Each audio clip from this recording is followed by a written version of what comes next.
नमस्कार, मी Rajratna Jondhale. Top news मराठीमध्ये आपलं स्वागत. ऑफिसर असलेल्या पतीचा प्रियकरासोबत मिळून खून करून त्याचे तुकडे करून ड्रममध्ये भरून ठेवणाऱ्या राक्षस पत्नीची देशभरात चर्चा होत असताना अशाच पद्धतीचं आणखी एक प्रकरण काल समोर आलंय. सॉफ्टवेअर कंपनीत प्रोजेक्ट मॅनेजर असलेल्या पतीने आपल्याच पत्नीचा खून करून मृतदेहाचे तुकडे करून बॅगेत भरल्याची घटना घडली आहे. या घटनेनं देशभरात एकच खळबळ उडाली असून या हत्येमागचं कारण आता समोर आलंय. हे प्रकरण आहे उच्च शिक्षित पती पत्नी अर्थात राकेश खेडेकर आणि गौरी सांबरेकर यांचं. राकेश आणि गौरी यांनी 2 वर्षांपूर्वी प्रेमविवाह केला. त्यानंतर हे दोघेही मुंबईला शिफ्ट झाले. तर कामानिमित्त 2 महिन्यांपूर्वी त्यांना बंगळुरूला शिफ्ट व्हावं लागलं. गेल्या काही दिवसांपासून दोघांमध्ये सतत वाद होत होते. हे प्रकरण पोलिसांपर्यंतही गेलं. पोलिसांनी दोघांचीही समजूत घालून सुखानं संसार करण्याचा सल्ला दिला. मात्र 2 दिवसांपूर्वीच या दोघांमध्ये प्रचंड वाद झाले. हा वाद शिगेला पोहोचल्यानं राकेश खेडकरनं पत्नी गौरीवर चाकूने वार करत तिचा खून केला. तिच्या मृतदेहाचे तुकडे बॅग मध्ये भरून बंगळुरूहून मुंबईला निघाला. त्यानं आपल्या वडिलांना फोनवर सर्व सांगितलं. गौरीच्या कुटुंबियांनाही कळवायला लावलं. क्या हुआ था एग्जैक्टली? आपको कब फोन आया? वो एक मेरे लड़के का फ़ोन आया ना। हाँ। मेरे लड़के का फ़ोन आया कि मैंने ऐसा ऐसा किया है। वो बहुत झगड़ा कर रही थी मेरे साथ। 2 दिन 4 दिन पहले उसकी वो लड़के की माँ को भी उसने फ़ोन किया था कि ये मेरे को बहुत तकलीफ़ दे रही है करके। तो उसकी माँ ने भी उसको समझाया, क्योंकि उसकी माँ जो है लड़के की, वो मेरी सगी बहन है और वो लड़की जो है मेरी सगी भांजी है। और बहुत इधर जोगेश्वरी में भी उसने बहुत तकलीफ दिया। मेरी माँ बूढ़ी है, 86 उम्र की है। उसने भी उधर पुलिस स्टेशन में भी बहुत कंप्लेंट हो गई है। तो ये राकेश ने आपको कब कॉल किया? राकेश ने मेरे को दोपहर को कॉल किया। दोपहर को? हाँ, वो रात को 12 बजे निकला बोला, लेकिन वो उसने झेर का बाटली लिया हुआ था। तो मेरे को बोला कि मैं मेरे को सबको बोल दो, उसकी माँ को बोल दो, सब लोग को बोल दो कि मैंने ऐसे ऐसे किया हूँ करके, कि तुम उधर बेंगलोर में ये करो, बोल दो कि उसने पता, उससे पता बिता सब भेज उसने। तो क्या उसने आपको बताया था कि उसने ऐसा कुछ किया है उसके पत्नी के साथ? नहीं, वो पहले नहीं बताया उसने। रात को दूसरे दिन जो फोन आया तभी मेरे को बताया कि मैंने ऐसे ऐसा किया हूँ और मैं भी सुसाइड करने वाला हूँ, मैं भी जिंदा नहीं रहूँगा। ऐसा मैं उसको बोला। ऐसे उसने फोन पे कहा? हाँ, मुझे कहा। तो तब आपने क्या कहा उसे? मैं बोला वैसे ऐसा कुछ करना मत, तू इधर आ, मैं अपन जाएंगे पुलिस स्टेशन में, जाएंगे खुद जाएंगे, उनको बोल देंगे कि ऐसे सब भेज के मेरे लड़के के हाथ से हुआ है। तो बोला ठीक है, लेकिन उसके पहले मैं पुलिस स्टेशन चला गया और जोगेश्वरी मोबाइल स्टेशन में, और मेघवाड़ी पुलिस स्टेशन जोगेश्वरी पूर्वा, मैं भैया को बता दिया कि मेरे लड़के ने ऐसा ऐसा किया हुआ है। तभी उन लोग उधर बेंगलोर का, वो मेरे लड़के ने उनको नंबर दिया, उसको जहाँ वो भाड़े से रूम लेता था ना, वो बेंगलोर में वो मेरे लड़के ने उनको फ़ोन नंबर दिया और बोला कि मैं ऐसे जगह पे आप पुलिस लोग मतलब भेजो उनको। क्या आपको कभी लगा था कि ये सब इनके घरगुती जो है वो यहाँ तक जाएगा? ऐसा लगा नहीं, लेकिन झगड़ा तो रोज ही करती थी। और वो ना, वो एड़े मतलब ऐसा वो सर्किट जैसे होते हैं ना, ऐसा ऐसे करती थी। और मारना, उसके भाई को भी उसने एक बार मारा हुआ है। आपकी सगी भांजी, तो आपको ये पता नहीं था शादी से पहले? पता था, लेकिन वो दोनों छोड़ने को तय, हम 4 साल रुक गए थे कि शादी करने का नहीं, लेकिन वो दोनों ठानते थे कि हम लोग शादी करेंगे तो करेंगे, वरना नहीं करेंगे। तो फिर हमने बोला अभी क्या है, वो सुन नहीं रहे, तो बोला चलो अभी शादी करके देंगे, क्या करेंगे, ऐसा हुआ। मात्र वाटेत त्यानं झुरळ मारण्याचं औषध आणि फिनाईल प्यायलं.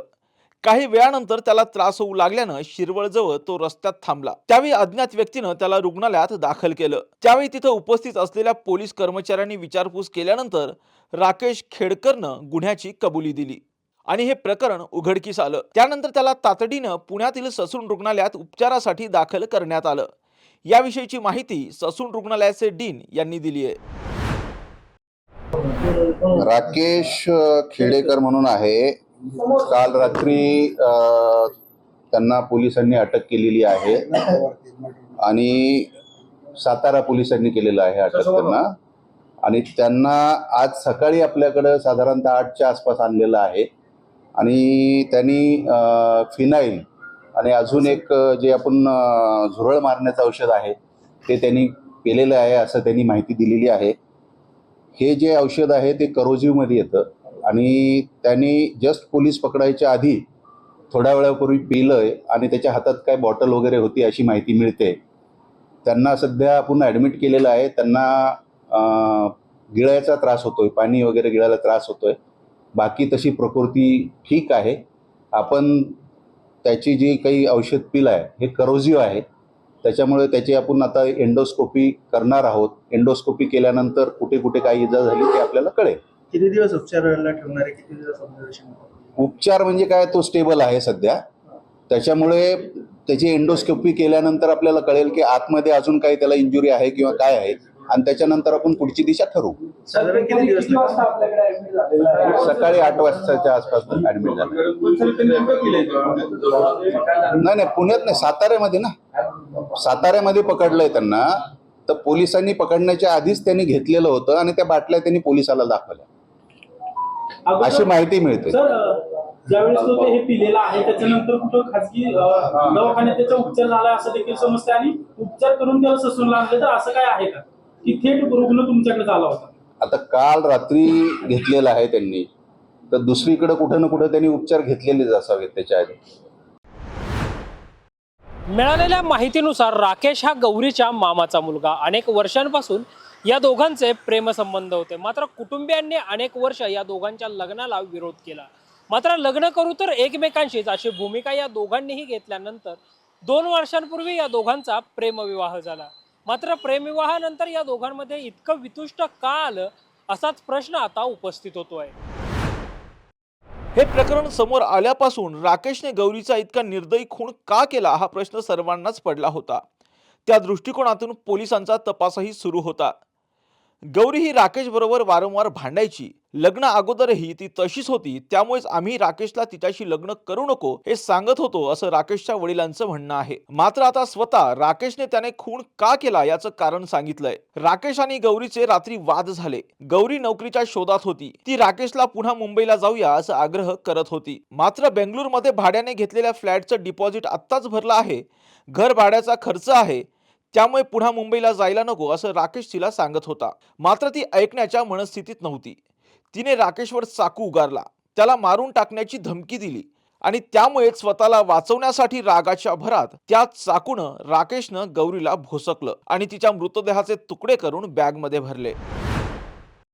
विष प्राशन केल्यामुळे प्रकृती अस्वस्थ असलेल्या राकेशवरती सध्या उपचार चालू आहे. त्याची प्रकृती सध्या स्थिर आहे. मात्र जेव्हा त्याच्या प्रकृतीत पूर्णपणे सुधारणा होईल तेव्हा लगेचच त्याला स्थानिक पोलिसांकडून बँगलोरला नेण्यात येईल. त्या ठिकाणी ज्या पोलीस स्टेशनच्या हद्दीत त्याने हा सगळा खून केला, म्हणजे ज्या पोलीस स्टेशनच्या हद्दीत त्याचं घर आहे, त्या पोलिसांकडून राकेशचा ताबा घेतला जाईल आणि पुढील सगळा तपास सुद्धा सुरू केला जाईल. त्या हत्येच्या रात्री नेमकं काय घडलेलं होतं, राकेशने जो काही कबुली जबाब दिलेला आहे तो खरंच खरा आहे का, या सगळ्याचा शोधही घेतला जाईल. त्यानंतर या सगळ्या प्रकरणात नेमकं काय काय समोर येतंय हे पाहणं महत्त्वाचं असणार आहे. मात्र एकेकाळी एकमेकांवर जीवापाड प्रेम करणाऱ्या राकेश आणि गौरीच्या नात्याचा अशा पद्धतीने हा भयंकर जो शेवट झालाय, तो शेवट प्रत्येकालाच हादरवून टाकणारा ठरतोय.